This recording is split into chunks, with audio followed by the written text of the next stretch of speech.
Bien, c'est enregistré. Très bien, alors bonsoir à toutes et à tous. Le titre de notre réflexion de ce soir, que nous apprend Purim relativement au processus actuel de renaissance de la nation d'Israël sur la terre d'Israël. Bon, je pense que c'est un sujet qui s'imposait. On a vécu Purim et pendant Purim, je me suis dit, on ne peut pas. On ne peut pas être en Eretz Israël, on ne peut pas avoir parlé d'Eretz Israël et ne pas chercher à comprendre s'il y avait un lien, une relation ou des enseignements que l'on pouvait tirer de Purim relativement à ce qui se passe pour le Ham Israël, à ce qui se passe pour le peuple d'Israël et ce qui se passe de fondamental. Et je pense que là-dessus, nous sommes tous d'accord. Ce qui se passe de fondamental, c'est pas que M. X ait fait ceci, que M. Y a gagné le gros lot ou que M. A marié sa fille. C'est très bien. Baruch Hashem, c'est très bien pour chacun. Mais ce qui se passe de fondamental pour le peuple d'Israël actuellement, c'est évidemment la renaissance de la nation d'Israël sur la terre d'Israël. On a eu tendance à l'oublier. Il y a eu 2000 ans d'exil. 2000 ans d'exil, il y a de quoi installer de véritables amnésies. Il y a de quoi installer véritablement une espèce de sommeil. Il m'est arrivé de donner d'animer des réflexions dans la communauté même de Boulogne ou ailleurs que j'avais intitulé La belle au bois dormant. C'est-à-dire qu'il y a une belle qui dort de son beau sommeil et qui attend que le prince vienne subitement et soudainement la réveiller et lui annoncer la bonne nouvelle. On va voir que ce n'est pas exactement comme ça que les choses doivent se passer et ce n'est pas comme ça que les choses se passent actuellement. Donc, j'aimerais simplement, dans un premier temps, faire un rappel du contexte historique dans lequel intervient l'histoire de Purim. Ça va nous aider à comprendre le choix de ce thème.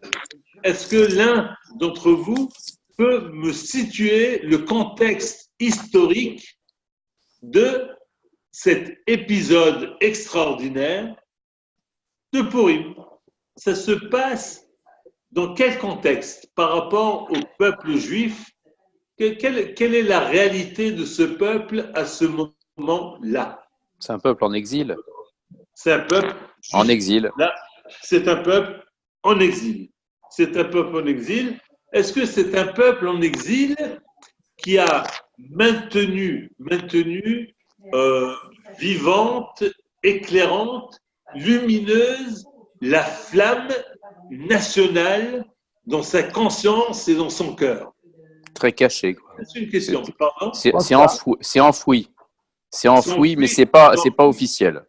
C'est pas officiel. Cette flamme, elle est enfouie, au point, là j'ouvre une parenthèse, au point que dans la Megillah, il est écrit Haman, qu'a dit Haman? Qu'est-ce qu'il a dit lorsqu'il est venu faire sa requête auprès d'Achashverosh pour se débarrasser des Juifs? Qu'est-ce qu'il a dit? Yeshno Am Ehad Mefuzar Ufurad Ben Am. Pardon? Yeshno Am Echad, il existe sur notre territoire Am Echad, un peuple, Meforad Ufuzar, qui est séparé, dissocié, etc. parmi les peuples parmi les peuplades qui constituent notre royaume. D'accord? On va s'en débarrasser. La Gemara, que nous avons déjà eu l'occasion d'étudier ensemble dans d'autres circonstances, la Gemara dit simplement la chose suivante. Il y a eu une discussion qui n'est pas rapportée dans la Megillah, mais il y a eu une discussion entre Achashverosh et Haman. Lorsque Haman a fait cette demande à Achashverosh, il lui a dit non, laisse-moi tranquille, avec les Juifs, on sait très bien, tout celui qui a touché aux Juifs a fini par payer. Moi, je ne tiens pas à toucher aux Juifs parce que je ne tiens pas un jour à devoir payer la note. Sur ce, Haman, l'argument décisif qu'il a présenté devant Achashverosh, c'était Yeshno Am Echad. Il a dit Yeshno, les Chachamim disent, la Gemara, Yashnu. Ils se sont endormis. Il y a là un peuple qui s'est endormi. Le Am Echad, le peuple singulier s'est endormi. Sa singularité, il a complètement oublié. Quelle est la singularité de ce peuple?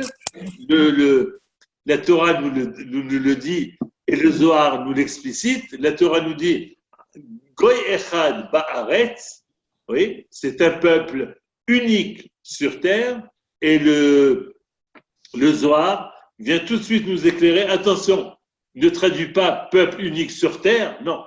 Ba'aretz Be'eretz Israël. C'est un peuple qui ne peut assumer et assurer sa singularité, être Echad, Milachon Meyuchad, c'est-à-dire singulier, Ba'aretz Be'eretz Israël. C'est la lecture du Zohar. Goy Echad Ba'aretz, Ba'aretz du Zohar, c'est pas sur terre, non. Ba'aretz Be'eretz Israël. En dehors d'Eretz Israël, c'est un peuple, c'est pas une nation, c'est un peuple et qui ne peut absolument pas assumer et se réaliser dans sa singularité. Je ferme la parenthèse et je reviens donc. C'est un peuple qui est en exil, nous a dit Bernard, et vous avez tous. Mais tout, qu'est-ce qui s'est passé? C'est passé en Iran, en Paras. C'est pas en Israël, oui. Qu'est-ce qui s'est passé? Non, on est bien d'accord. Alors pourquoi Aman, il a dit. Parce que, alors, je vais expliquer. Je vais expliquer. C'est exactement ce que je vais expliquer tout de suite. Oui, c'est pour ça que j'ai posé la question. Est-ce que leur flamme nationale, leur aspiration à Tchouka, les Eretz Israël, est-ce que ça c'était vivant ou c'était, on va dire, anesthésié? Eh bien, oui, Aman, et la Gemara dit, Aman qui était loin d'être sot, la Gemara dit, Aman il était hacham, c'est-à-dire que Aman… Il a été serviteur de Mordechai au début. Oui, on est d'accord. Mais Aman, il a su identifier le point faible, la faille de ce peuple. Yashnu, ils se sont endormis, leur flamme nationale s'est endormie. Qu'est-ce qui lui permet de dire ça, Aman? Eh bien, je vais préciser. Moi, j'ai une chose à dire, je ne sais pas si tu vas te dire, mais aussi on voit dans la Megillah que Esther, elle était mariée à Achashverosh pendant, je crois, entre 5 et 7 ans, je ne me rappelle plus également. Oui. Et c'est quand même fou, puisque Esther, qui est la reine, qui est la femme préférée d'Achashverosh, n'a pas donné son identité juive. Puisque lorsqu'elle va lui dire on va être exterminé, etc., lui, il ne savait pas qu'Esther était juive. Donc ça montre une fois de plus, comme tu dis, comme Bernard il a dit, c'est une identité juive qui est en exil, puisque la reine n'ose pas dire qu'elle est juive face à son mari, le roi. Oui, on peut avoir cette lecture. Il faudrait quand même creuser, Johan, pour savoir ce qu'il y a derrière. Tziva alea Mordechai asher lo tagid. La Megillah précise que si elle n'a pas révélé son identité, c'est parce que c'était une consigne claire de Mordechai. Mordechai lui a dit, tu ne révèles pas ton identité. Mordechai, disent les Chachamim, avait un niveau de prophétie. Un niveau de prophétie. Donc, s'il a fait ça, il faut… Voilà, et bien faites des recherches. C'est-à-dire on a besoin des antisémites. Pardon? On a besoin des antisémites pour nous réveiller alors. Eh bien, on va voir. En tout cas, malheureusement, on va pas disserter là-dessus, mais il est écrit clairement dans la Torah, oui, la première Géoula, première délivrance, il est écrit ou paro écrive. Retenez bien ça. Il est écrit et dans le Pshat, on traduit, et Paro s'est approché. Vous savez, ça se situe au moment où l'Israël sort d'Égypte, et Pharaon et les Égyptiens sont pris de regret, mais qu'est-ce qu'on a fait d'envoyer? On avait des esclaves, une main-d'œuvre gratuite, et quelle folie de les avoir mis hors de chez nous. On va aller les rechercher parce qu'on a besoin de cette main-d'œuvre, on a besoin de ces esclaves. Et la Torah nous dit, ou Paro écrive. Et Paro, c'est approcher. Ils se rapprochaient, et donc les Israël vont se retrouver coincés entre Paro et son armée et la mer Rouge. On est d'accord? Mais les Chachamim savent lire et savent traduire. Vous allez traduire, vous qui faites un peu d'ulpan, ou Paro hikriv. Mazot omeret hikriv. Qu'est-ce que ça veut dire? Hikriv. Sacrifice. Absolument pas de. Qu'est-ce que ça Sacrifice. veut dire hikriv? Est-ce que ça veut dire c'est approché? Plus fort, plus fort. Est-ce que c'est. Rachel, Sacrifie. ça veut dire. Oui, il a sacrifié, d'accord. Mais si on reste sur le verbe approcher, s'approcher, etc., ça veut dire quoi? Hikriv. Karov. En hébreu, quoi? Approche. Non. Hikriv, il a fait s'approcher. Si Paro s'est approché, c'est Paro, Nitkarev ou Karav, mais pas Hikriv. Animakriv, je rapproche quelque chose, je rapproche quelqu'un. Ou Paro écrive. Et donc là, je rejoins ce que tu as dit, Moshe, d'accord?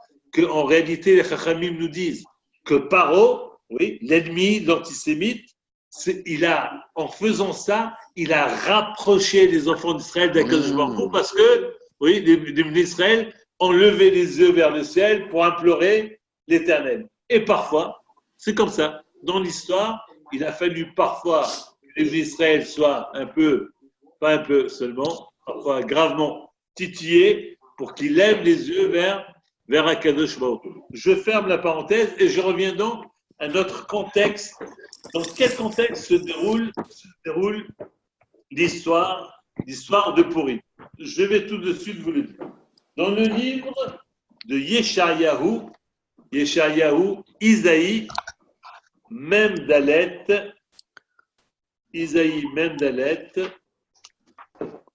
voilà, on va lire le pasouk, Yeshayahu, Memdalet, alors le verset Aleph, premier verset de ce chapitre. Bonsoir Hervé, bonsoir Roger. Bonsoir. Premier verset de ce chapitre. Ko amar Hashem nimshicho le Koresh. Ainsi dit l'Éternel à celui qu'il a choisi comme roi. Ainsi il dit à Koresh. Je précise tout de suite. Vous avez entendu parler de Koresh? Oui, pas Koresh. C'est à propos de Purim, attends. Qui est Koresh? En français, Koresh, Cyrus.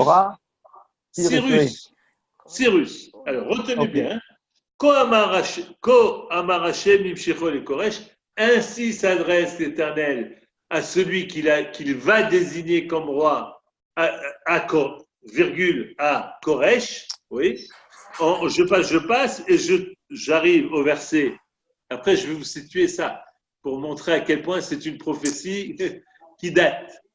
Verset 13, toujours, c'est la suite. Anochi ha'arirotihu betzedek v'choderachav ayasher hu yivne'iri vegaluti yeshaleach. Je traduis mot à mot. C'est moi, l'Éternel, qui l'ai suscité selon la justice. On parle de Koresh, le roi. J'aplanirai toutes ses voies. Il rebâtira ma ville. Akadosh Baruch Hu met dans les mots de Ishaïa, dans les mots d'Isaïe, une prophétie. Un jour va advenir un roi qui va s'appeler Koresh. Écoutez bien, c'est une prophétie qui se passe 2 siècles avant. Akadosh Baruch Hu, dans la bouche de Isaïe, il annonce un jour il va y avoir un roi qui va s'appeler Koresh. Et alors, que va-t-il faire? Il rebâtira ma ville et renverra libres mes exilés. Est-ce que tout le monde a bien entendu? Bonsoir, Samy. Tout le monde a bien entendu? Qu'est-ce que je viens de dire? Le prophète Isaïe, au nom de Akadosh Baruch Hu, annonce que un jour, un roi, l'Éternel va choisir un roi qui va s'appeler Koresh, et ce roi va rebâtir ma ville, c'est-à-dire Yerushalayim, et ma maison et mon temple. Oui. Alors maintenant, je vais vous situer tout ça. Dans quel contexte on est quand on est à Purim? À Purim, la prophétie d'Isaïe, ce que je viens de vous lire, qui va s'accomplir à environ 200 ans plus tard. Regardez, pour ceux qui ont des doutes quant à la pertinence de la prophétie, 2 siècles auparavant. Hein. Isaïe, c'est 2 siècles auparavant. Il annonce qu'un jour, un roi qui va s'appeler Koresh va venir, va rebâtir ma ville et construire mon temple. Oui. Donc, cette prophétie d'Isaïe qui va s'accomplir environ 200 ans plus tard, oui. Et alors, en effet, il faut savoir la chose suivante. 52 ans après la destruction du premier temple, 52 ans après la destruction du premier temple, Koresh, Cyrus, roi de Perse, donne l'ordre de reconstruire le temple de Jérusalem. Shivat Zion. Oui. Shivat Zion. On est d'accord? Tout le monde suit? Mhm. Bon.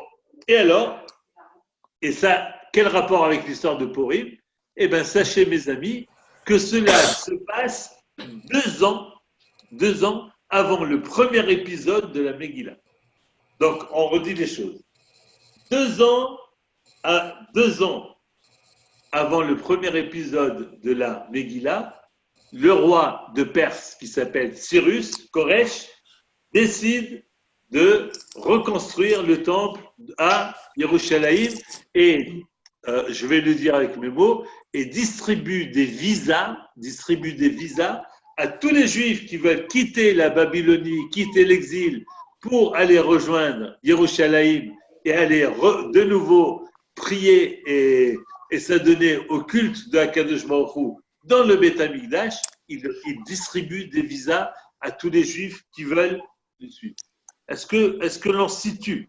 Donc, ça se passe 2 ans avant l'accession de Achashverosh au trône, et donc 2 ans avant l'histoire de Purim. Oui. Cyrus, il est en Irak. Où est-ce qu'il est, Cyrus? Il est en Perse. Et nous, on se trouve où? On se trouve en Perse aussi. Oui. Et Achashverosh, c'est qui alors? Et c'est lui qui va prendre la suite. C'est le successeur de Cyrus alors.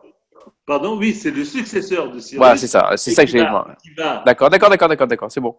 C'est le successeur de Cyrus, d'accord. Et okay. Qui, je ferme la parenthèse, et qui, sous la pression de Vashti, mais je ne vais pas remonter sur la généalogie. Non, d'accord, ok. Sous la pression de Vashti, oui, arrête de distribuer des à Yerushalayim. Il dit, on a fini, il n'y a pas de construction, c'est fini, on arrête là. Ça veut dire quoi? Ça veut dire qu'il y a eu une fenêtre de tir, il y a eu une possibilité, un encouragement pour que les Juifs en exil aillent rejoindre Eretz Israël, aillent rejoindre Yerushalayim et reconstruire le temple. Et alors, je vais vous poser la bonne question. Est-ce que les Juifs se sont saisis de cette opportunité pour monter en masse vers Eretz Israël et s'atteler à rebâtir le temple? Ce sont les plus 42 000 olim. Ce sont 42 000 olim. 42 000 olim. Oui, ce sont seulement des petites gens qui sont revenus. Très juste. Alors, vous complétez. Alors, la réponse, vous la connaissez, c'est formidable. Eh bien, 42 000 Juifs seulement sur des millions. Oui. Des millions. 42 000 Juifs seulement sur plusieurs millions ont été sensibles à l'offre de Cyrus, c'est-à-dire à la concrétisation de la prophétie d'Isaïe. 200 ans plus tôt. 200 ans plus tôt. C'est pour ça que lorsque j'ai posé la question, est-ce que la flamme nationale était encore vivace, vivante en eux? Oui. Yeshnu Amechad, Yeshnu, ils se sont endormis. La belle au bois dormant, ils se sont endormis sur quoi? Ils se sont endormis sur leurs biens, ils se sont endormis sur leur situation, Ben oui. ils se sont endormis sur leur confort de vie, ils se sont tellement endormis là-dessus, sur leur notoriété, sur le côté notable, etc., etc., ils se sont endormis. Donc, quand est venue cette opportunité, eh ben, chacun a dit, moi, tu comprends, j'ai mon business. Et l'autre, il a dit, C'est pour ça que ce sont que des petites gens qui sont venus, parce que c'est, voilà, ils ont, on est voilà, voilà, c'était on est la, d'accord. ouais, Et ouais, d'accord. la prophétie, plus loin dans Divrei Yamim, la prophétie, le prophète témoigne qu'il n'y a que des petites gens, pas les personnes qui avaient des biens, pas les personnes qui étaient des notables, même pas les érudits, même pas les grands rabbins du moment, même Ouais. pas les chefs de communauté, même pas les présidents des consistoires de ces moments-là, etc. Rien. Les petites gens qui n'avaient rien à perdre, on dit, rien ici, rien là-bas, on va y aller. On va y aller. D'accord? Très bien. Oui. C'est ce contexte-là. Oui. Mm. Donc, je reviens au titre choisi. Que nous apprend Purim relativement au processus actuel de renaissance de la nation d'Israël sur la terre d'Israël? Que nous apprend Purim? Purim nous apprend qu'il y a eu une page dans l'histoire, oui, où le rendez-vous a été complètement raté. L'opportunité, on l'a laissé complètement passer. D'accord? D'accord. Est-ce que à chaque Purim, il ne faut pas que chacun de nous se repose la question. Est-ce que je ne suis pas en train de rater l'occasion? Est-ce que je ne laisse pas le train passer, l'opportunité passer? C'est une question. Je la laisse sous forme de question. Mais on peut pas faire l'économie de cette question. Et je vous invite, c'est extraordinaire, je vous invite à voir ce que dit le Kuzari. Extraordinaire. Écoutez bien. Je vais vous lire le Kuzari pour ceux. Tout le monde situe le Kuzari en un mot. Samy, le Kuzari a été écrit par Rabbi Yehuda Halevi, Rihal. Rabbi Yehuda Halevi. Nous sommes Rabbi Yehuda Halevi. On est dans quel siècle? 10e, 11e siècle. 10, 11e. 11e. Très 10 et juste. demi, 10 et demi. J'ai affaire à des érudits. 11e siècle. Où est-ce qu'il est né? En Espagne. Où ça? En Espagne. On dit qu'il est né à Tolède. Tolède. En Espagne. Tolède. À Tolède, d'accord. Et qu'il aurait été, je parle toujours conditionnel parce que sur la biographie de Rabbi Yehuda Halevi, il y a quelques marlocotes, il y a quelques discussions. D'accord? Il aurait été l'élève du Rif. Vous connaissez, vous avez entendu parler du Rif. Rabbi Yitzhak El-Fassi. Très bien. Rabbi Yitzhak El-Fassi. C'était son élève. Donc, il était bien sûr auteur-compositeur, fort connu, hein? Rabbi Yehuda Halevi, auteur-compositeur, il a écrit de nombreux chants. Tous les piotim qu'on fait, Profanes. tous les piotim qu'on fait à Rosh Hashanah, Oui. la prière. Eh bien, quelques textes qui ont une apparence profane, mais surtout des textes de Bakashot et des textes que l'on lit à Rosh Hashanah, à Kippour, etc. Et notamment, il a écrit des textes sur son aspiration et son amour d'Eretz Israël qui sont restés, qui font partie de l'anthologie des textes qui ont été écrits pour exprimer l'amour pour Eretz Israël. Alors, que nous dit donc un des écrits essentiels, l'écrit essentiel de Rabbi Yehuda Halevi, c'est le Kuzari, le livre du Kuzari. Tout le monde connaît à peu près l'histoire de ce livre. L'histoire, Rabbi Yehuda Halevi met en scène le roi des Khazars, d'accord, qui se serait Converti. lui, avec son peuple converti au judaïsme, et le Chaver, c'est-à-dire le sage qui essaie de répondre, le juif entre guillemets, qui essaie de répondre aux interrogations du Kuzari. C'est un livre qui est très, très essentiel, très profond, au point que de très, très grands familles ont dit que c'était un livre fondamental de la pensée juive. Livre fondamental de la pensée juive. Alors, que nous dit le Kuzari? Amar Akuzari. Essayez de suivre. Bernard, tu es avec nous. Bien, oui, je suis avec vous, bien sûr. Amar Akuzari. Donc, le roi des Khuzar pose la question. Imken ata mekatser bechovat toratra. Shen ata mesim magamatcha bamakom hazeh vetasimenu bet hayecha umotra. Dator mer rachem atzion ki bet hayenu. Il le provoque. Il provoque le chaver, il provoque le juif. Il lui dit, tu dis tous les jours qui aime chayenu veorech yamenu. Rachem Atzion ki bet chayenu, aie pitié de Sion, car c'est la maison de notre vie, c'est-à-dire que notre vie en tant que Ben Israël, en tant que nation d'Israël, est directement liée à Sion, et Ta'amin qui a Shechina Shava Elav, oui, et toi tu penses que la Shechina va revenir à Sion. Et si cette terre n'avait comme Ma'ala, comme degré, comme niveau, comme Avantage. Comme essence. Que quoi? Et la Hatmadat Shechina ba beorach tesha me'od shana.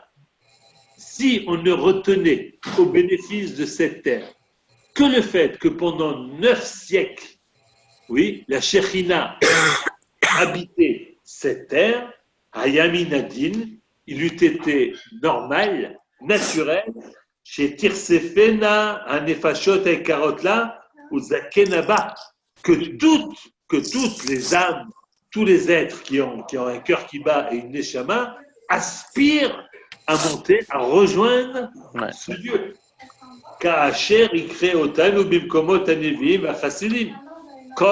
Comme il est normal et naturel que chacun aspire à rejoindre un lieu où il y a eu des prophètes, un lieu où il y a eu des grands hommes, etc. On aspire tous à monter là. Maintenant, si tu es conscient du fait que la Shechina, la providence divine, a habité ce lieu pendant 900 ans, alors évidemment qu'il eût été naturel que toute ton aspiration aille vers ce lieu. Et alors, à plus forte raison qu'il ne s'agit pas simplement d'un lieu où il y a eu des prophètes, mais c'est un lieu pour lequel la Torah a témoigné, Shehi Sha'ar HaShamayim. C'est un lieu qui constitue les portes du ciel. C'est-à-dire que c'est un lieu où il y a une correspondance entre les sphères, en haut et en bas, entre le haut et le bas. C'est le lieu où le trait d'union se fait de façon directe entre le Créateur et sa créature, entre le Ben Israël et Akadosh Baruch Hu. Ukvar iskimu, écoutez bien, il titi. Ukvar iskimu kola umot alze. Or, s'il y a bien une réalité sur laquelle il n'y a même pas une marloquette, il n'y a même pas une discussion entre les nations du monde. Toutes les nations du monde, celles qui comptent, oui, sont toutes d'accord pour dire que Vézé Shahar HaShamayim, que c'est là le lieu où se situent les portes du ciel. 2 points. Hanotzrim Omrim, les chrétiens disent, c'est celui qui pose la question qui dit ça, le roi des Khuzar. Hanotzrim Omrim, Shanefashot Ikbatzot Eleha, les chrétiens disent que toutes les âmes se réunissent, finissent par se réunir en Israël.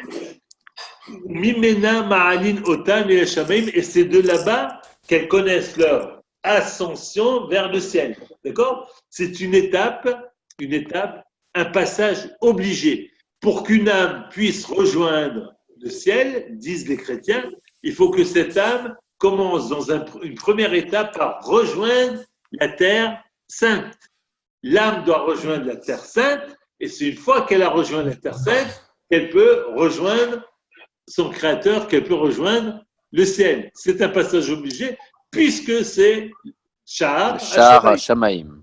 Vaishme Elim, et les musulmans, Omrim disent, Kihi mekom aliyat haneviim et la shamaim. Ils disent que c'est là, c'est le lieu d'où les prophètes font leur ascension vers le ciel. Tout le monde connaît l'histoire de Mohamed. Veshehi mekom ma'amad yom hadin, et que c'est là que se tient le jour du jugement dernier. Vehu lechol makom koneh becha. Ani ro'eh. Or, moi, je constate, il titille le juif, or, moi, je constate, chez Sahavatra ou Kiratra Negda, Honef.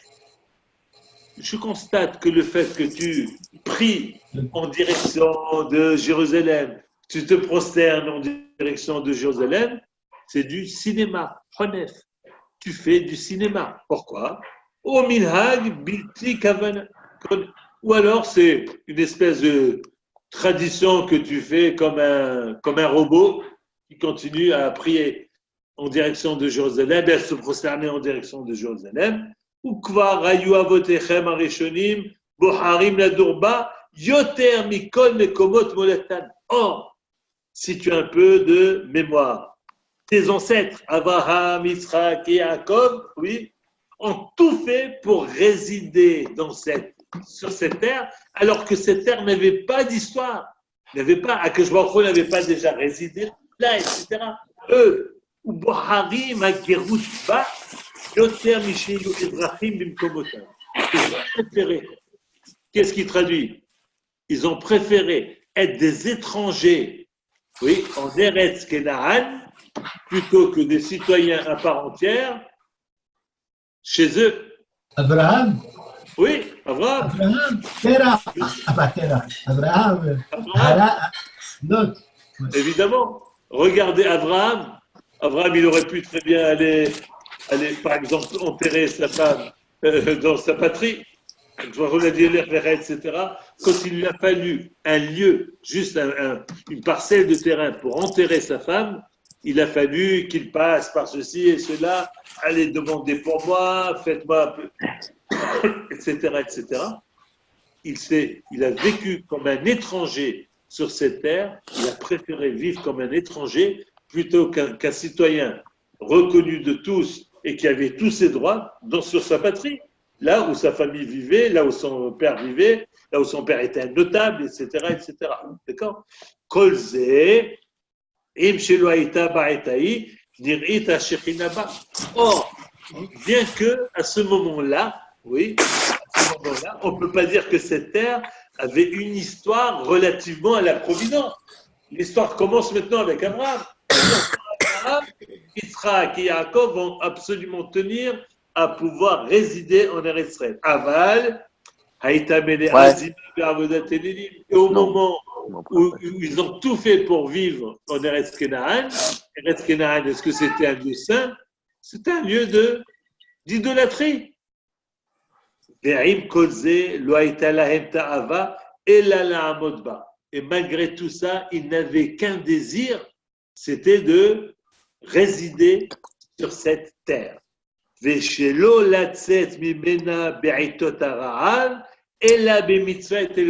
même en temps de famine, ils ne voulaient pas quitter la terre Eretz Kenaan, même en temps de famine, si ce n'était sur l'ordre et la consigne de Akadosh Baruch Hu.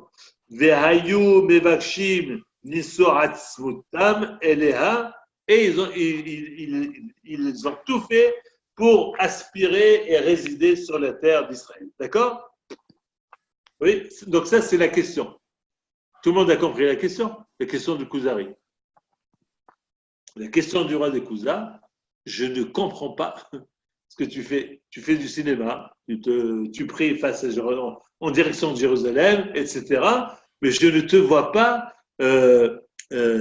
complètement être consumé par cette aspiration d'aller vivre en Eretz Israël, de faire tout comme Abraham, Yitzhak et Yaakov, ouais. alors qu'il n'y avait pas de providence en Eretz Israël, quand eux ressentaient déjà cet attachement à Eretz Israël. Or, maintenant, il s'est déjà passé tout ce qui s'est passé. toute l'histoire du peuple juif, c'est déroulé en Israël. On a eu un premier roi, on a eu le roi David, après les rois, etc., etc. Et toute l'histoire, toute la mémoire, avec la providence divine, avec les prophètes qui se sont exprimés à partir de Eretz Israël. Et je ne te vois pas, toi, juif, aspirer et faire tout en possible pour essayer d'aller rejoindre cette terre reconnue par toutes par les grandes religions qui comptent comme étant Sha'ar HaShamayim, puisque toutes ces religions font référence à Eretz Israël, font référence à Yerushalayim comme étant la porte du ciel. Je ne comprends pas pourquoi il y a cette espèce d'indifférence ou d'engourdissement, d'anesthésie de ce réchec, de ce désir par rapport à Eretz Israël. Alors maintenant, on va écouter la réponse du Chaver. La réponse. Qu'est-ce qu'il va répondre à votre avis, le Chaver? Qu'est-ce qu'il va lui dire? Que va répondre au roi des Khuzar? C'est quand même une attaque en règle. Qu'est-ce qu'il va lui dire? Il attend le Messia. Il attend le Mashiach, exactement. Voilà, ça répète une bonne réponse. Mais, Samy, c'est formidable que tu dis ça. Parce qu'aujourd'hui, il y a beaucoup de personnes, et malheureusement, il y en a même en Eretz Israël, qui disent que l'État d'Israël, on ne le reconnaît pas. Nous, on attend le Mashiach. On attend le Mashiach. Tant qu'on n'a pas vu un grand homme ou un petit homme sur un âne, on ne bouge pas. D'accord? Et on va voir ce qu'il va dire. Amar Amechaber. Yohann, ça va bien? Tu voulais intervenir, non? Peut-être qu'il a dit qu'ils avaient l'impossibilité pour le moment. Ah, peut-être qu'il a dit qu'ils avaient l'impossibilité pour le moment. C'est temporaire, ça veut pas annuler la mitzvah ou le fait de venir, mais que voilà. C'était pas facile. Il aurait pu lui dire. Il aurait pu lui dire qu'on n'était pas, on faisait pas Paris-Tel Aviv en 4 heures, 4 heures et demie. C'est sûr. Il fallait traverser les mers, monter sur des ânes et des chameaux et des diligences, etc. Voilà. Il aurait pu. Mais on va voir ce qu'il veut répondre. Rovistani Melech Khuzar. Il a dit, tu m'as fait honte. Roi des Khuzar, tu m'as fait honte. Tu m'as vexé véritablement. Tu m'as blessé dans mon amour propre. Vers Avonazé, et le péché là que tu pointes chez nous, Hu asher mena'anu me'ashlamat ba shi'adnu bo Elokim bebayit sheni. Écoutez jusqu'où va Rabbi Yehuda Halevi. Et cette erreur-là, ce péché-là chez le Ram Israël, Hu asher mena'anu, c'est ce qui nous a empêché me'ashlamat ba shi'adnu bo Elokim bebayit sheni. C'est ce qui nous a empêché de faire que le Bayit Sheni, que le deuxième temple, soit quoi? Soit le temple définitif. Et que ça soit la fin de l'exil définitivement. Kemoshe Nehemar, comme il est dit, Ronive Simri Bat Sion. On a annoncé, dans Zecharia, Ronive Simri, réjouis-toi, fille de Sion. Ça veut dire quoi? Ça veut dire que là, on va en finir avec l'exil. Kikvar aya ainen elokim ezuman la chul ka'asher betrila, car l'Éternel avait déjà prévu les choses, oui, pour signifier que ça allait être la fin définitive de l'exil. Ilu hayu maskimim kulam lashuv benefesh chafetza. Si tous les Juifs, au moment où il y a eu cette opportunité, au moment où il y a eu cette ouverture, au moment où Koresh a distribué des visas à tous ceux qui voulaient, au moment où Koresh a dégagé un budget pour aider à reconstruire le Beth Amikdash, on avait pris le train. Si les Juifs avaient suivi ce courant, Kolam Benefesh Rapetza avec enthousiasme, si tous avaient suivi ça avec enthousiasme, aval, mais qu'est-ce qui s'est passé malheureusement? Qu'est-ce qui s'est passé malheureusement et qui nous a valu le fait? On n'aurait pas eu l'histoire de Purim. Et qui nous a valu le fait de nous retrouver quelques temps plus tard encore avec un temple détruit et encore l'exil que l'on connaît. Aval Shavu Miksatam, mais en réalité, on sait ce qui s'est passé. On a rappelé l'histoire.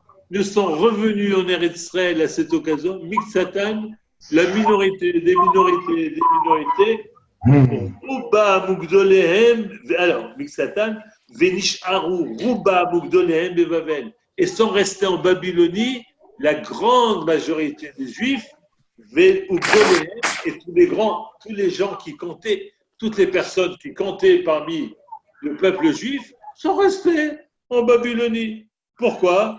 Rotzim Begalot ou Ba'avoda. Ils ont choisi l'exil et le travail, c'est-à-dire, on va traduire pour ça parle à tout le monde ici, oui, ils ont choisi l'exil et entre guillemets une illusion de Parnassa. Galout ou Ba'avoda. Chez Loïc Pardou, parce qu'ils ne voulaient surtout pas, ils ont choisi. Chez Loïc Pardou, Mimishkenotehem, Veinanehem, ils ne voulaient surtout pas se séparer de leurs biens, de leur résidence principale, parfois de leur résidence secondaire, etc., Veinanehem, et de tout leur business, de toutes leurs affaires. Il n'était pas question de se passer. Ah, il y a l'attachement. Et mon épouse bien-aimée, qui est là, mais qui est derrière, elle aurait rajouté vers Tarbout. Et il n'en a pas parlé, mais aussi la culture. Il voulait certainement pas, ils se sentaient complètement intégrés. Complètement intégrés. C'était leur culture, c'était ça. C'était devenu leur culture. La gastronomie, c'était la gastronomie. Le bon vin, c'était le bon vin. Voilà, avec tout ce qui va avec. Samy, tu voulais dire un mot? Quand le mot tarbout est évoqué dans la Torah, c'est tarbout. Anashim Chataïm. Tarbout Anashim Chataïm. Très juste. C'est bien de me le rappeler. Non. Je vais dire ça pour notre ami Elias qui se trouve à Yerushalayim, que je lui envoie. C'est lui qui aimait quand j'avais donné mon premier cours là-dessus sur le Meragelim, Tarbout Anashim Chataïm. Oui, lorsque Moshe Rabbeinu s'en prend aux explorateurs, s'en prend à Réhouven, à la tribu de Réhouven, Gad, Khatsi, Shevet, Ménaché, oui, il leur dit quoi? Vous voulez rester de l'autre côté du Jourdain au lieu de monter? Tarbout Anashim Chataïm. Vous êtes mot à mot une culture de Anashim Chataïm, de fauteurs, de pêcheurs. Oui, et je dis que moi j'avais donné mon explication propre, c'est-à-dire votre attachement, ça parle à toutes les générations à venir qui vont s'attacher à leur situation en exil. Il faut que ces générations, que derrière le tarbout, derrière ce qu'ils appellent la culture de leur lieu de vie, si tu grattes un peu, ce qu'il y a derrière cette culture, il y a surtout des anashim chataïm, il y a des fauteurs et des pêcheurs qui ont élevé, cultivé cette culture, qui est au sens propre. Je ferme la parenthèse. Veshema Azeh Amar Shlomo. Alors là, c'est un morceau d'anthologie. Le Rabbi Oda Levi va nous rapporter un passage que tout le monde connaît ici, surtout ceux qui, à Meknes, à l'âge de 5 ans, lisaient le Shir HaShirim par cœur. Shir HaShirim Asher Lishomo Ishakeni Mineshikoti Itovim Dodecha Miyayin Nereya. Un verset des Shir HaShirim. Veshema Azeh Amar Shlomo, et Rabbi Yehuda Levi s'avance, il dit peut-être bien que c'est de cela que Shlomo Ameler, dans sa sagesse qui anticipe tous les temps à venir, a dit, lorsqu'il a dit Ani Yeshena Vedi'er. Je traduis mot à mot. Ani Yeshena, moi, je dors, Vedi'er, mais mon cœur est en éveil. Qu'est-ce que ça veut dire? Kina Hagalut Beshena, Shlomo Ameler, dans les Shir HaShirim, dans le psaume du psaume, oui, il a appelé la Galout, l'exil, le sommeil. Oui, je vous passerai, je l'ai déjà dit une fois dans un cours, si ça vous fait plaisir, je peux le redire. Hein. Le Gaon de Vilna dit qu'il faut lire toute l'histoire des ossements desséchés, dans leur temps, c'est rien d'autre que les Bnei Israël en galoute. Les Bnei Israël en galoute, ce sont des ossements desséchés qui vivent dans une tombe. Et Akadosh Baruch Hu a promis que les eaux vont sortir des tombes, oui, et vont reprendre, vont être, il va y avoir de la chair, il va y avoir des nerfs, il va y avoir une vascularisation, etc. Mais ça, c'est un autre. On aura l'occasion un jour de refaire ça. C'est la lecture du Gaon de Vilna. Je ferme la parenthèse, je reviens. Ani et Shena, c'est quoi Ani et Shena? Un galout, c'est la Shena.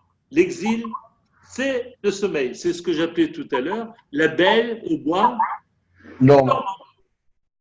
Vehalev ha'er, et c'est quoi? Mais mon cœur est en éveil. C'est quoi le cœur qui est en éveil? Hatmadat hanevu'a benehem. Mais malgré ça, il y avait encore des Nevi'im, il y avait encore des prophètes. Il faut savoir qu'au temps de la Megillah, il y avait encore. Mordechai, c'était un prophète. Oui, on est à la fin des prophètes, là, au temps de la Megillah. Mais il y avait des prophéties. Et Isaïe, c'est un prophète qui a laissé une prophétie. Ani et Shena, Vélibert. Il y a des prophéties qui t'indiquent clairement que le Beth Amikdash va être. Je vais nommer un roi pour qu'il puisse le reconstruire, pour vous inviter tous à monter en Eretz Israël. Mais Ani Yeshena, moi je dors. Je suis dans mon petit confort, il faut que j'y reste. Kol, c'est la suite donc du verset. Kol, Dodi Dofek. Une voix se fait entendre. Dodi Dofek, mon bien-aimé, tape à la porte. Mon bien-aimé tape à la porte. Toc toc, toc toc, toc toc. C'est quoi ça? Dodi Dofek, mon bien-aimé qui tape à la porte, c'est Kriat Elokim Lachou. C'est l'Éternel qui tape et qui dit: mes enfants, réveillez-vous, on va rentrer à la maison. Mes enfants, réveillez-vous, on va rentrer à la maison. Sheroshi Nimlatal, ala Shechina Shiatza Mitzili Amigdash. Akshwachou dit: toc toc, réveillez-vous, on va rentrer à la maison, parce que ma chevelure, ma tête, dit Kaviachol l'Éternel, il dit ma tête, c'est remplie de rosée, c'est-à-dire que j'en ai assez d'être moi-même en exil. C'est ce qu'on appelle Shechinta Begaluta. Il faut comprendre une chose, lorsque nous aspirons à rentrer en Israël, lorsque nous aspirons en temps messianique, la première des raisons, hormis les raisons nationalistes, etc., première des raisons, nous enseignent les Chachamim, nous enseignent les Kabbalistes, nous enseignent tous les textes. C'est parce que Shechinta Begaluta, parce que la providence divine se trouve en exil. Tant que les Bnei Israël choisissent l'exil, en même temps, ils retiennent avec eux la providence divine qui est exilée. Elle est exilée parce que Akadosh Baruch Hu n'est pas reconnu comme Hashem Echad, Shmo Echad. C'est ça la Shekhinah qui est en exil. Uma Shama Pashati et Kutanti. Alors la réponse des enfants derrière la porte, tu comprends, je viens de retirer ma chemise, je viens de me dévêtir, oui. Donc je vais quand même pas me rhabiller pour aller faire les valises, etc. Je me suis installé ici. J'ai pris racine, j'ai mes habitudes, j'ai ma culture, j'ai mes petits amis, il y a les bistrots, il y a la gastronomie, il y a les affaires, il y a tout ça. Oui. Pardon?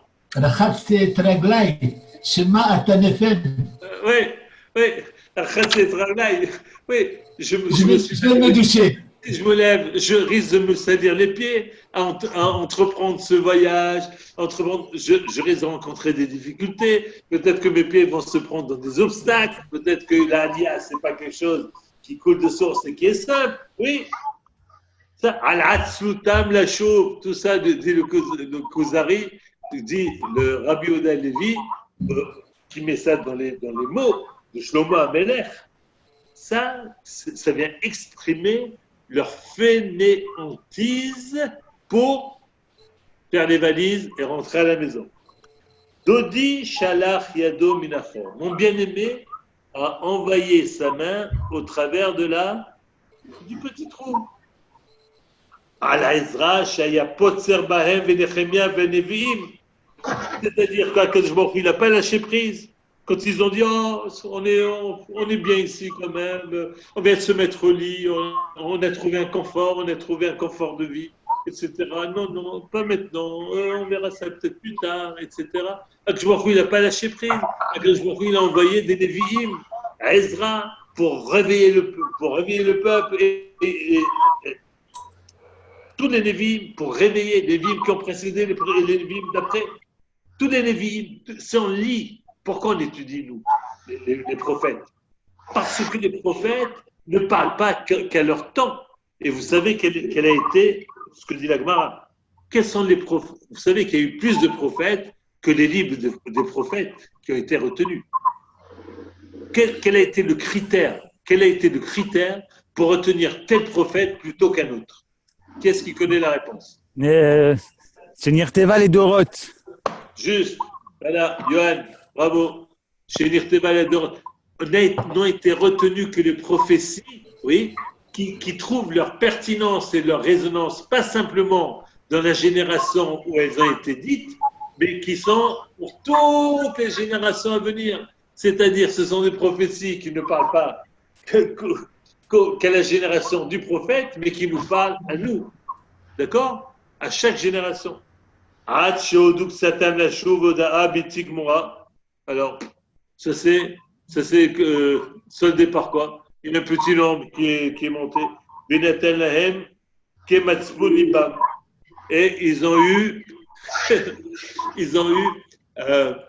ont eu en proportion de leur engouement pour monter en Eretz Israël. Uba'u ha'inyanim mikutsarim mipene kitzoram. Et en un mot, ce qu'il dit, ki ha'inyan eloki enenucha la ish et la kefis zanutolo. Il faut savoir que le projet divin n'a de prise forte et puissante, oui, que sur la personne, oui, qui est préparée de façon forte et puissante, oui, à recevoir, à s'impliquer dans le projet divin. Même ceux qui ont fini par monter, ils l'ont fait comment? Sur la pointe des pieds, en se disant de toute façon, il n'y a rien à perdre. Ici, on est bientôt SDF. On va aller là-bas. Peut-être que là-bas, on va trouver quelque chose à faire. On va trouver peut-être une panassa. On va trouver peut-être quelque chose. Donc, mon ami, le projet divin a été à la hauteur, s'est accompli à la hauteur de leur engouement et de leur enthousiasme. Et ça, il faut retenir cette phrase, elle est extraordinaire. Car le projet divin ne s'applique à une personne que relativement à la force avec laquelle cette personne se prépare. Si la personne se préparait comme ça, le projet divin va être petit. Si la personne s'est préparée avec enthousiasme, avec courage et énergie et vigueur, alors le projet divin va remplir cette personne. Il va voir la rencontre. Oui, la rencontre. N'oublions pas, Eretz Israël, c'est la rencontre. Oui. Où est-ce que c'est écrit ça? Où est-ce que David Ameler a dit? נחשפה וגם תמשיך בחצרות השם. בחצרות השם. ליבי ובשרי ירננו אל חי. Oui. Et qu'est-ce qu'il a dit aussi? Je vous laisse chercher tout à l'heure. Rappelez-moi, je vais vous le dire. שיביתי השם לנגדי תמיד. Où est-ce qu'il dit? David Ameler, qu'est-ce qu'il dit? Eretz HaChaim. Trouvez la phrase. Oui, אתהלך לפני השם בארצות החיים. בארץ החיים. Chazak ou Baruch, extraordinaire. Traduisez. Et halech lifnei Hashem be'eretz hachaim. Traduisez. Et halech, ani holech. Et halech. Celui qui va. Et halech lifnei Hashem. Je vais aller rejoindre Akadosh Baruch Hu. J'ai un rendez-vous. Je vais aller rejoindre Akadosh Baruch Hu. Où? Be'eretz Hachaim, dans la terre de vie. Rashi, on a l'habitude, nous, de regarder Rashi. Rashi, Be'eretz Hachaim, deux points, Be'eretz Israël. Israël. On a un rendez-vous avec Akadosh Baruch Hu. Alors, il y en a qui pensent avoir ce rendez-vous à Miami, d'autres qui pensent l'avoir à Brooklyn, d'autres qui pensent l'avoir ailleurs. David Amelech, il nous dit, Et alech nifne Hashem, j'ai rendez-vous avec Akadosh Baruch Hu, Be'eretz Hachaim, sur la terre de la vie, Rashi, Be'eretz Israël. Il y a un lieu pour ça. Et quand on dit Enzeki im bet Elokim, c'est là que réside Akadosh Baruch Hu. Alors si j'ai rendez-vous avec Akadosh Baruch Hu, c'est pas très pertinent, pas très logique. Si j'ai un rendez-vous avec Monsieur X qui habite à New York, de me rendre à Tokyo pour le rencontrer, ou de rester à Marrakech pour le rencontrer. C'est pas pertinent? Non. On est bien d'accord? Je continue. ואילו היינו מזדמנים לקראת אלוקי אבותינו בלבב שלם ובנפש חפצה, alors que si on s'était levé en masse pour dire avec un cœur vaillant et avec vigueur, on va rejoindre Akadosh Baruch Hu, on va rentrer à la maison, היינו פוגעים ממנו מה שפגעו אבותינו במצרים. On aurait eu la même Géoula avec la même force que la sortie d'Égypte, avec des miracles, avec... C'est ce qu'il disait tout à l'heure. Immerat, mirat. Si tu fais ça à toute petite échelle, eh ben, tu vas avoir une providence à toute petite échelle. Si tu fais ça en masse, avec force et vaillance, alors attends-toi, on aurait pu avoir à ce moment-là, l'opportunité de quoi? L'opportunité de connaître la Géoula définitive. À Kadosh Baruch Hu, ils auraient fait une sortie d'Égypte avec la mer rouge qui s'ouvre, avec la manne qui descend du ciel, avec tout ça. Ça veut dire quoi? Avec des niflaot et avec une force, de quoi submerger l'ensemble de l'humanité. Ve'en dibourenu. Alors ça, c'est terrible. Je l'avais dit une fois dans un cours, beaucoup de personnes sont restées un peu paralysées. C'est Rabbi Yehuda Halevi. Ve'en dibourenu. Et alors, il dit, soyons clairs, on va essayer d'avoir un moment d'honnêteté par rapport à nous-mêmes. Ve'en dibourenu, et nos paroles, dans la tefila. Dans la tefila, on prononce beaucoup de paroles. Par exemple, Ishtachavu le'ar kocho. Oui. Prosternez-vous sur la montagne, sur sa montagne sainte. La montagne sainte de Akadosh Baruch Hu, c'est quoi? Jérusalem. Moria. Moria, c'est Yerushalayim, c'est le lieu du temple. D'accord? Virgule. Ve'ishtachavu le'adom raglav. C'est le temple. Hamachazir shechinato le'tzion. On dit, Hamachazir qui ramène sa shechina à Sion. Ve'zuladze et tous les autres textes. Il faut voir tous les textes. Je vais vous faire une confidence. Depuis que je suis en Israël, oui, je lis les brachot de façon différente. Même les brachot les plus quotidiennes. Essayez de réfléchir quand vous faites simplement Birkat Amazon ou Ala Michya. Baruch ata Hashem Ala Michya ve'al kakala ve'al tinuvat hasadeh ve'al eretz hemda tova hava shiratzita ve'chata le'avotenu le'echol miperya ve'yisma ve'tumah rachem Hashem Elokeinu ציון, משכן כבודה והחלך והמזרחה והדבר, ובלי ראשיים מהקודש מממנו, והעין מתוכה וצמחים ממנה. Attends, à quel moment on a parlé des gâteaux qu'on vient de manger? Il faut se réveiller. C'est une bracha qui parle du début à la fin, de quoi? De Rétzrel. On remercie le Baruch Hu pour la terre qu'il nous a donnée. Oui, alors c'est la chute, Rabbi Yehuda Halevi, qu'est-ce qu'il dit? Il dit, et je dois reconnaître que toutes nos paroles dans la tefila, On dit ça, les kavana, etc. Les shtachavot, les akotshecha, etc. Oui. Moi, je rajouterais la terre extraordinaire que tu as donnée à nos. Elle est tellement extraordinaire, oui, qu'on vit ailleurs. Elle est tellement extraordinaire. C'est-à-dire qu'on dit quoi à Kadosh Baruch Hu? Ça doit nous poser un problème. On dit quoi? Qu'est-ce qu'il dit? Quelle est la chute de Rabbi Yehuda Halevi? Il dit tout ça, j'ai du mal à traduire. Hein. Ela ketzitzouf hazarzir. Ce n'est simplement ça la valeur qui dit. Cette filote, hein, ces mots que nous prononçons pendant la fila, vu qu'elles ne sont absolument, ces mots ne sont absolument pas en accord avec ce que nous faisons, avec les décisions que nous prenons, avec nos options, avec le choix, Rabbi Yehuda Halevi, il dit Ela ketzitzouf hazarzir. Vous savez ce que c'est tzitzouf hazarzir? C'est comme le gazouillis de l'étourneau. Ce sont des gazouillis d'oiseaux. C'est terrible, c'est terrible. Moi, j'ai lu ça, j'ai habité à Boulogne. Hein. Je vous rassure tout de suite. Mais peut-être que c'est pour ça aussi que j'ai mis. Oui, mais s'il n'y avait pas ça pendant des siècles, on ne serait pas là en train d'étudier maintenant. Pourquoi?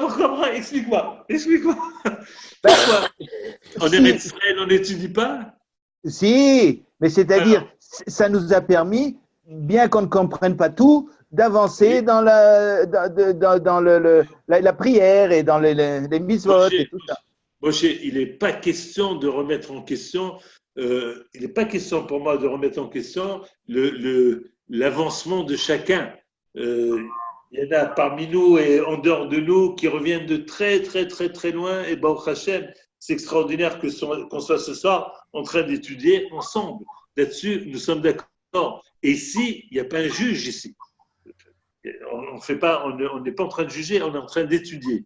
Mais nous, on a cette force, Baruch Hashem, d'étudier et de dire les choses. Voilà, on ne cache pas.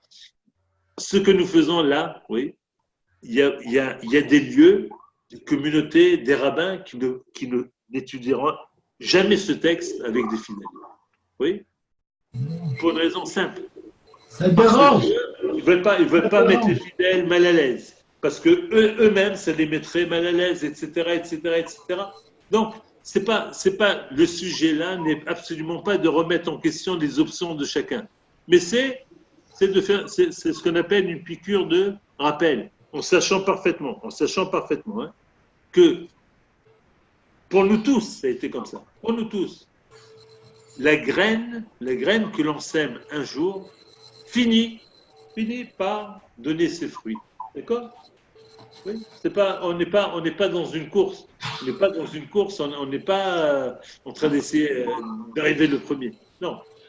Mais les graines, il faut les semer. Or, semer les graines, c'est faire ce que nous sommes en train de faire. C'est-à-dire étudier des textes comme ça. Absolument. Parce que sinon, la belle au bois dormant. Continue à dormir. Oui, et le sommeil de plus en plus profond. Oui, voilà. On est bien d'accord? Donc, j'arrête là avec le Kuzari. D'accord? Extraordinaire.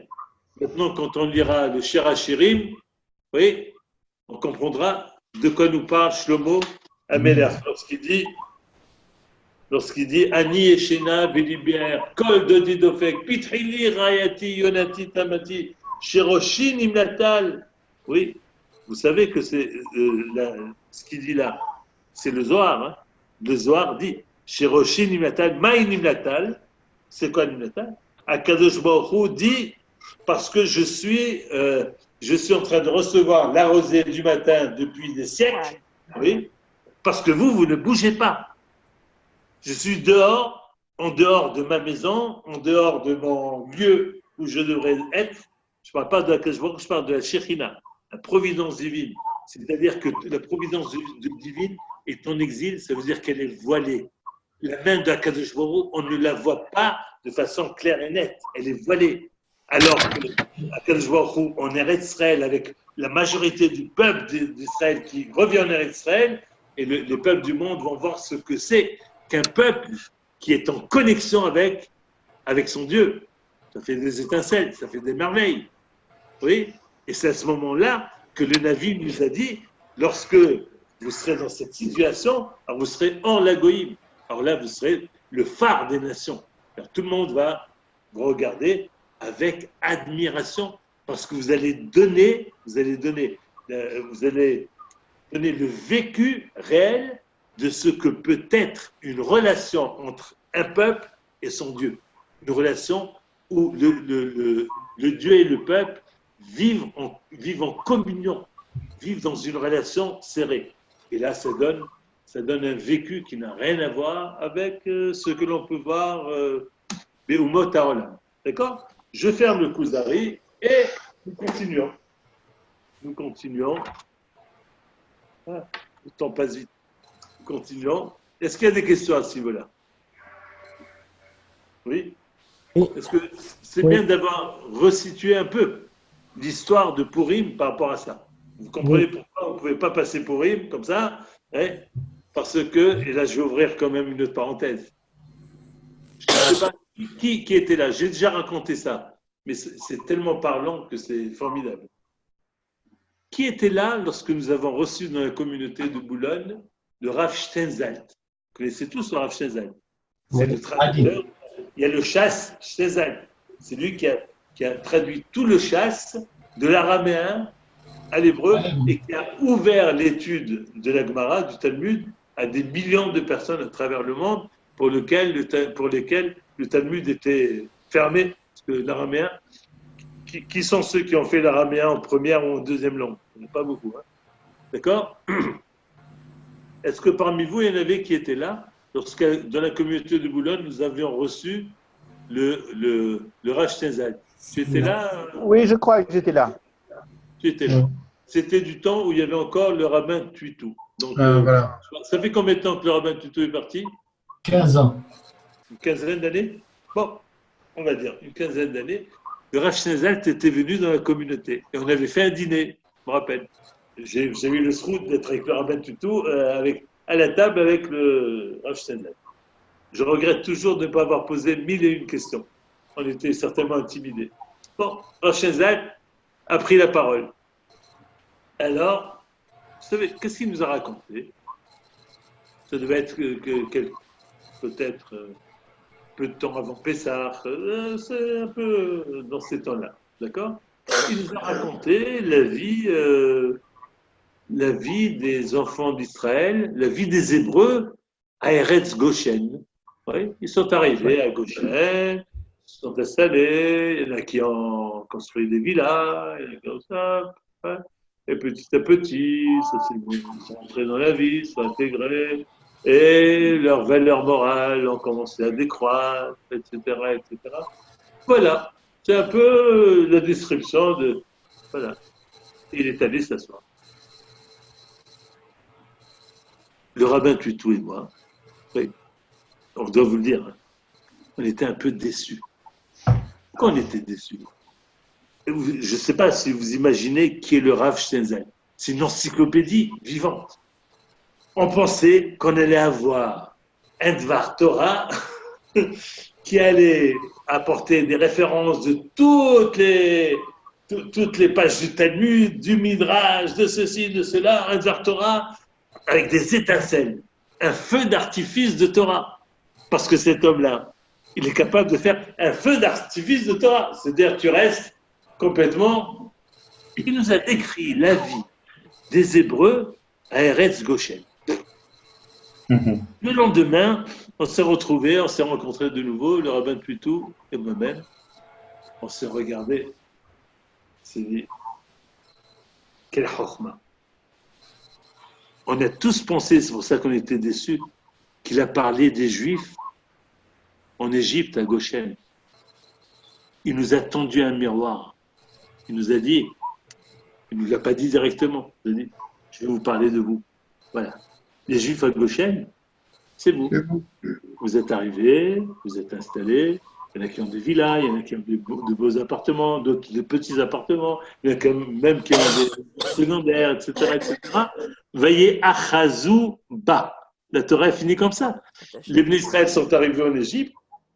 Voyez, Achazou Ba, c'est pas c'est pas eux qui ont conquis, qui ont pris la terre. C'est la terre qui nous a pris. Ils ont été pris par la terre. Hein?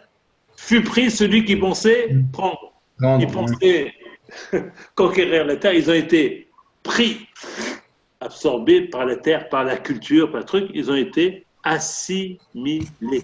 C'est la traduction. Vaillé Achazou, ils ont été pris par la terre, c'est-à-dire qu'ils ont été assimilés par la terre. Il nous a tendu, Rav Shenzal, il nous a tendu un miroir. Il n'a pas parlé des Juifs de Goshen, c'est tout. Donc, parce qu'il avait certainement dû sentir, c'était un grand homme, vous voyez, que le message le plus profond qu'il pouvait nous donner, c'était de nous parler de nous. Pas de faire des grands discours sur le chasse et citer Rish Lakish et Rabbi Yochanan, etc. Non, il nous a parlé de nous. Je ferme la parenthèse. D'accord? Alors, je ferme la parenthèse et je continue. Il y a une Gemara dans le Yerushalmi. Une Gemara dans le Yerushalmi. On ne cite pas souvent le Yerushalmi. Il y a une Gemara dans le Yerushalmi. Pour ceux qui veulent c'est Dalet. C'est la page 4, Dalet Amoud Ben. Alors, que nous dit la Gemara dans le Yerushalmi? Écoutez bien. Rabbi Chia Rava et Rabbi Shimon ben Chalafta. Vous suivez? Après, je vais vous demander leur nom. Hein. C'est qui alors? Rabbi Chia Rava et Rabbi Shimon ben Chalafta. Havu me'alchin behada bik'at arbel bik'tzikta. Ils se promenaient, ils avançaient.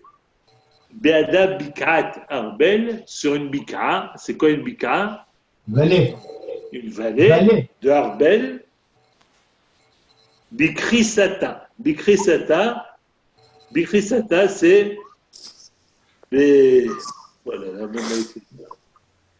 Behashkama Kodem She'aor Hayom. She'eir Hayom. Tôt avant que l'aube, avant l'aurore. D'accord? Ils allaient sur la plaine d'Arbel avant que l'aube n'apparaisse. D'accord? Veraou Ayelet HaShachar. Et ils ont vu Ayelet HaShachar. Porte. C'est quoi? Ayelet HaShachar, c'est l'aube. C'est l'aube qui commence à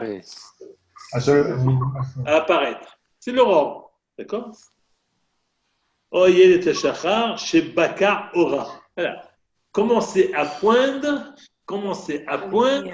la lumière du lever du jour. Commencer à poindre la lumière à Ayelet HaShachar, ça.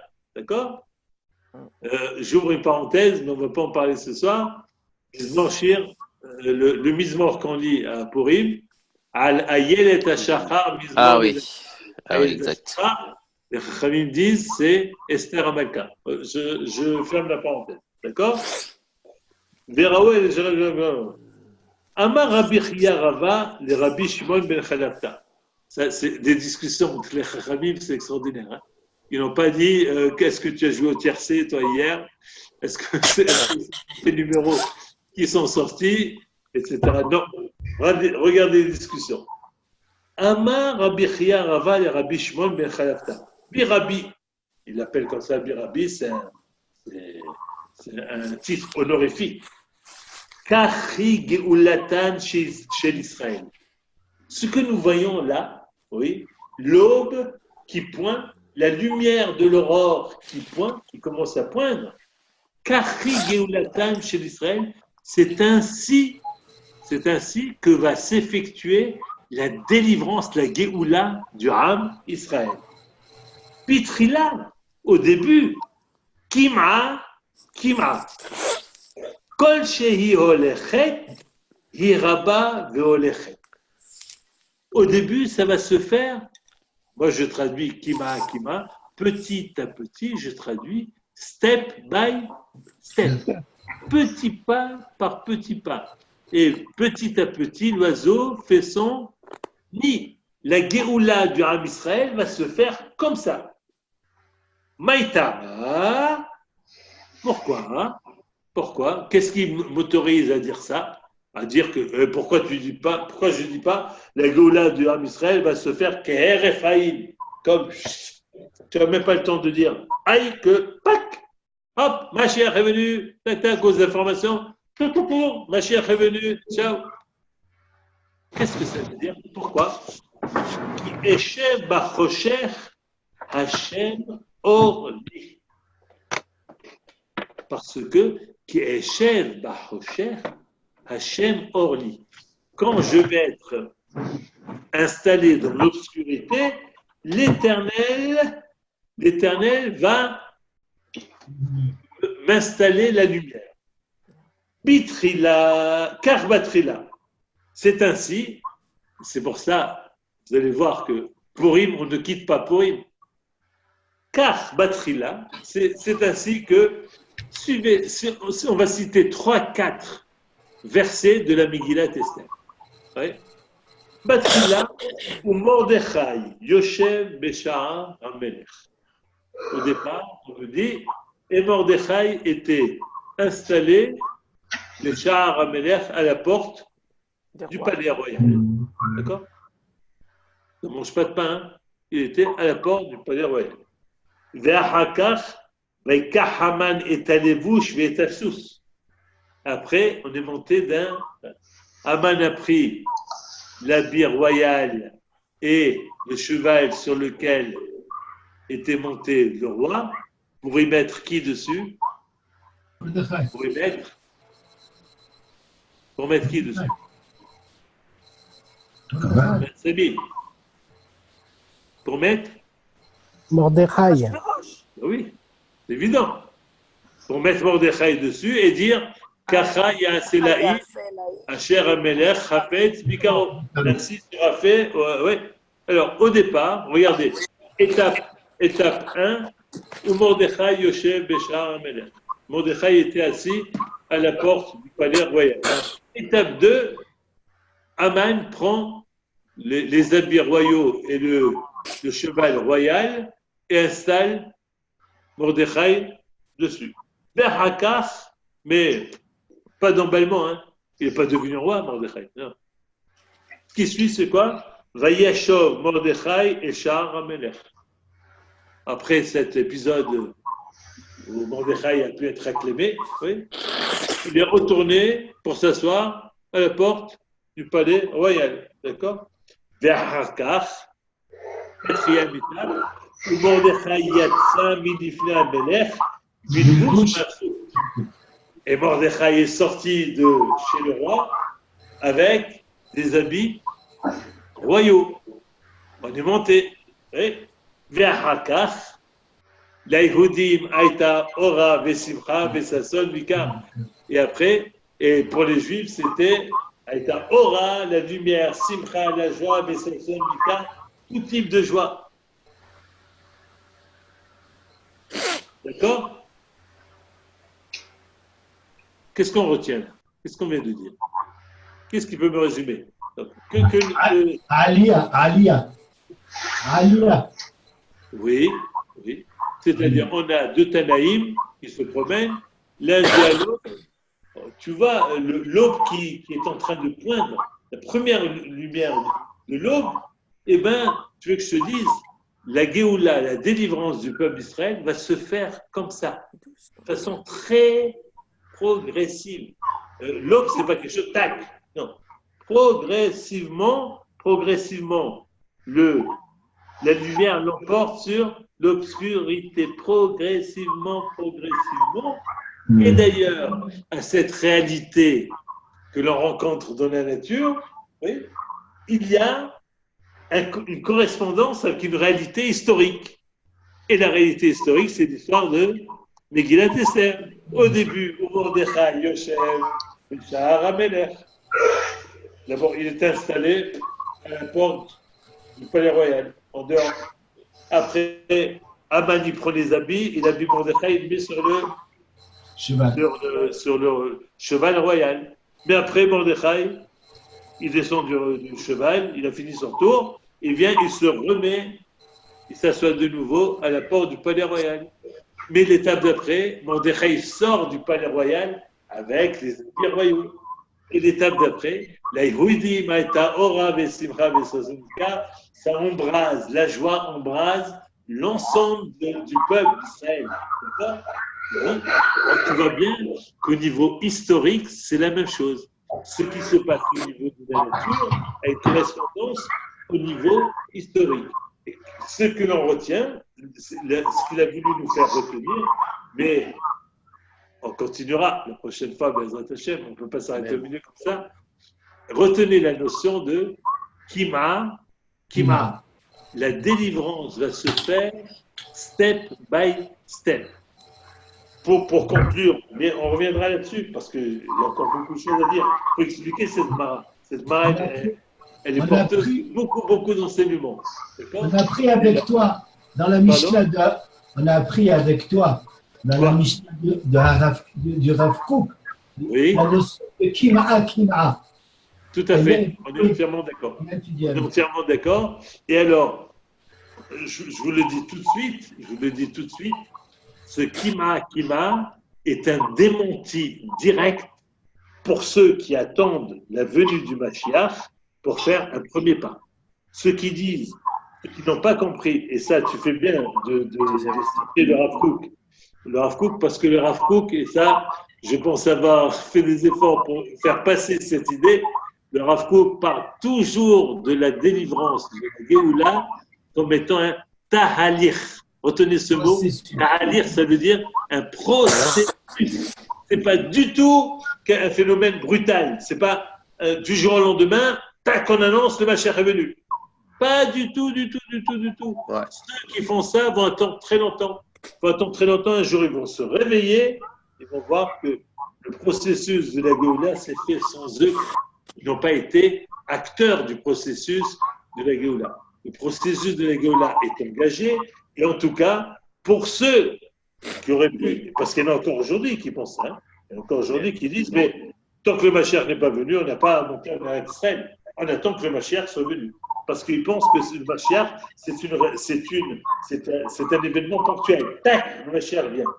Ils n'ont pas compris que c'est un processus qui est comme Ayelet HaShachar, comme la lumière de l'aube, la lumière de l'aurore qui pointe comme ça, très progressivement. Et comme on va le voir ensemble, avec des hauts et des bas, avec des fluctuations, et tout ça, on le verra ensemble, Bezrat Hashem, la semaine prochaine. Vous êtes d'accord pour qu'elle semaine prochaine, je continue ça? Oui. Okay.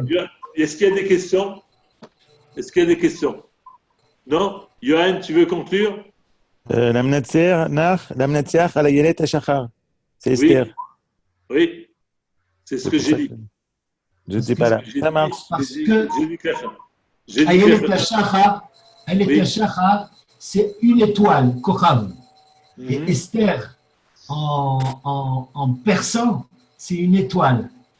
Si je peux me permettre, ma mère s'appelait Neshma, l'étoile. Nejma.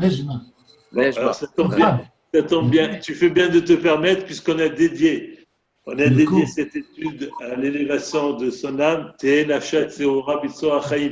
Passez une bonne semaine. Et on se retrouve toujours avec la joie de l'étude, la joie de la Torah, la semaine prochaine. Je vous envoie. Merci, Elie. Bon shalom de Yerushalayim. Merci.